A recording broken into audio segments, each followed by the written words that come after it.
৯ই August বাংলাদেশের একজন ওয়াজ মাহফিলের বক্তা যাকে আপনারা সবাই কমবেশি চিনেন, যার নাম হচ্ছে আমির হামজা।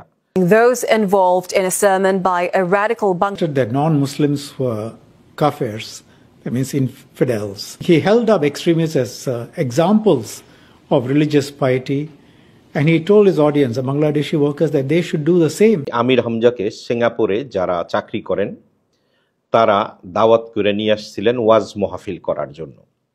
উনি হয়তো বুঝানোর জন্য যে যারা মুসলিম না তাদেরকে মুসলমান ধর্মে কি চোখে দেখে কিংবা কিভাবে দেখে, কোরআনে হাদিসে কিভাবে দেখে, হয়তো এই কথাটা উনি বোঝানোর জন্য যারা মুসলিম না কিংবা মুসলমান না তাদেরকে কাফের বলা হয়েছে। কথা হচ্ছে যে এই কাফের বলাটা কিংবা এভাবে কাউরে শিখানোটা কিংবা কোনো মজলিসে বক্তব্য দেওয়াটা সিঙ্গাপুরের আইনে সম্পূর্ণ নিষিদ্ধ এবং বেআইনি।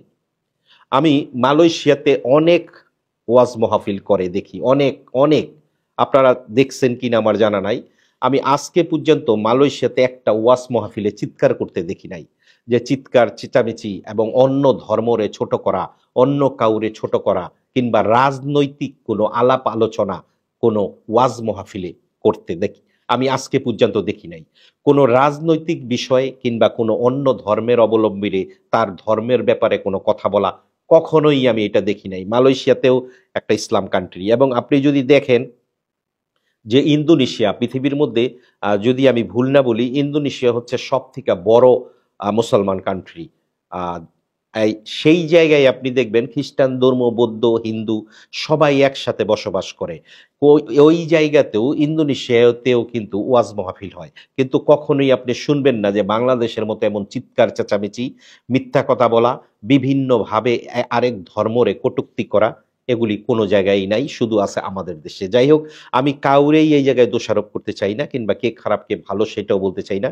আমার ধর্ম যেমন আমার কাছে ভালো, আমার কাছে শ্রেষ্ঠ, তেমন একজন হিন্দু তার কাছে তার ধর্ম শ্রেষ্ঠ, একজন বুদ্ধিস্ট তার কাছে তার ধর্ম শ্রেষ্ঠ, একজন খ্রিস্টান তার কাছে তার ধর্ম শ্রেষ্ঠ। একজন মানুষ হিসাবে আপনার আর আমাদের দায়িত্ব সবার ধর্মরে সম্মান করা, রেসপেক্ট করা।